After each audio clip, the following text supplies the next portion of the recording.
ব্যাপার হচ্ছে আজকে আমি একটু নেকের অ্যাক্টিভ মুভমেন্ট দেখাচ্ছি।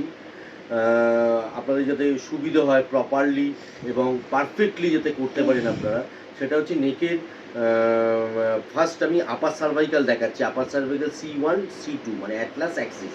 তো আপার সার্ভাইকালে হচ্ছে ফ্লেকশন এক্সটেনশন, চিন ইন ফ্লেকশন, চিন আউট এক্সটেনশন, চিন ইন অ্যান্ড রাইট রোটেশন, চিন in and left rotation, chin in